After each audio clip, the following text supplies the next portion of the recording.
একটি অরাজনৈতিক সংগঠন industrialist and businessman welfare foundation আজকে তোলারাম কলেজে একটি অনুষ্ঠানের আয়োজন করে বিশ্ববিদ্যালয় এবং কলেজ থেকে পাশ করা ছাত্রছাত্রীদেরকে উদ্যোক্তা তৈরির একটা উদ্যোগ, তাদের জন্য একটা সামিটের আয়োজন করে। সেখানে মূলত আমাকে একজন উদ্যোক্তা হিসেবে এবং বিজনেস সংগঠনের শীর্ষ নেতা হিসেবে আমন্ত্রণ জানানো হয়েছিল সেখানে বক্তব্য রাখার জন্য। তো আমি সেখানে গেলাম 12টার দিকে, গিয়ে আমি বক্তব্য শেষ করেছি। এরপরে শেষ বক্তা, তিনিও বক্তব্য প্রায় শেষ করে ফেলেছেন, শেষ হবে এমন সময় 3-4 জন ছেলে ঢুকে বলল যে এখানে কোনো আওয়ামী লীগের বা ফেসিবাদের দোষক থাকবে, এটা আমরা চাই না। ফেসিবাদের দোষক, আওয়ামী লীগের দোষক বের হয়ে যাক এখান থেকে। তো আমরা প্রথম বুঝতে পারিনি। এরপরে একটা ছেলে তাকে পরিচয় দিল যে সে তোলারাম কলেজের সদ্য ছাত্র দলের সভাপতি নির্বাচিত হয়েছে, নাম জিয়া বা সামথিং কিছু। তো পরিচয় দিয়ে সে বলল যে আমাকে ইঙ্গিত করে তখন বলছিল যে আপনি বের হয়ে যান। তো তাৎক্ষণিকভাবে আমরা সাংবাদিক সহ মিডিয়ার লোকজন সহ ছিল, তারা সহ আমরা উঠে বের হয়ে আসলাম।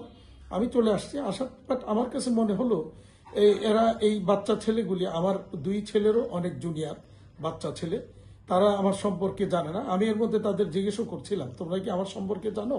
তারা কোনো বলেছে না, আমার জানার দরকার, আপনি চলে যান। ঠিক আছে, আমরা উঠে চলে আসছি। তো আমার কাছে মনে হয়েছে এদেরকে কেউ পরিকল্পিতভাবে বিগত দিনগুলিতে যারা বিভিন্ন সময় বিভিন্নভাবে আমার কাছ থেকে নানা রকমের সুবিধা নেওয়ার চেষ্টা করে ব্যর্থ হয়েছে, তারা পরিকল্পিতভাবে এই বাচ্চা ছেলেদেরকে মিসগাইড করে এই ধরনের একটা ঘটনা ঘটানোর চেষ্টা করেছে এবং এটা অত্যন্ত ন্যাক্কারজনক এবং নিন্দাজনক।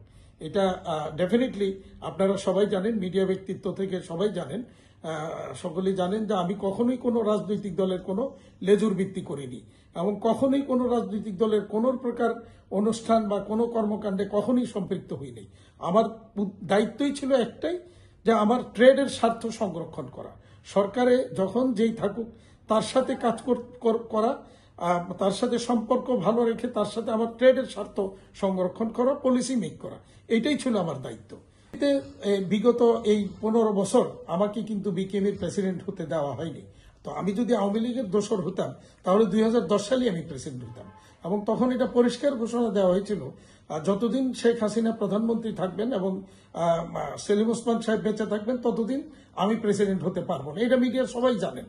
তো এরপরেও আমি কিন্তু 2024 সালে 25শে আগস্টে গত সরকারের পতন, মানে সরকার পতনের পরে 25শে আগস্টে গিয়ে আমি বিকেএমএর প্রেসিডেন্ট নির্বাচিত হই। পরবর্তীতে আবার এবছরের মে মাসের 10 তারিখে একটা সৌহার্দ্যপূর্ণ এবং সকলের পার্টিসিপেশনের মাধ্যমে অত্যন্ত শান্তিপূর্ণভাবে একটা নির্বাচনের মাধ্যমে নিরঙ্কুশ বিজয় নিয়ে আমার প্যানেল সহ আমি পাশ করে আসি।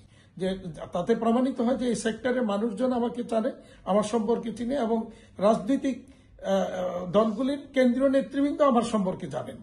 আর জানেন বলেই গত 21শে সেপ্টেম্বর বিএনপির সম্মানিত মহাসচিব এবং আমির খসরু মাহমুদ চৌধুরী সাহেব আমাদের কয়েকজন 3-4-5 জন ব্যবসায়ী নেতাকে ওনাদের কেন্দ্রীয় কার্যালয়, বিএনপির কেন্দ্রীয় কার্যালয়কে ইনভাইট করেছিলেন।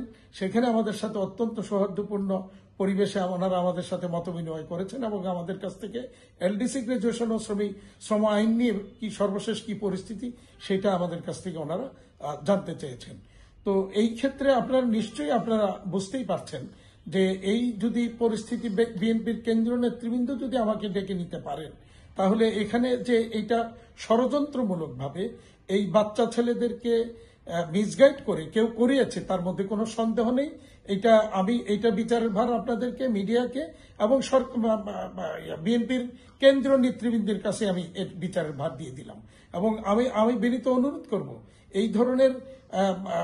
এই ধরনের নেতৃত্ব যদি তরুণ সমাজের মধ্যে থাকে তাহলে তরুণ সমাজ মিসগাইড হবে এবং আলটিমেটলি তা বিএনপির জন্য নির্বাচনী প্রক্রিয়া ক্ষতির কারণ হয়ে দাঁড়াবে।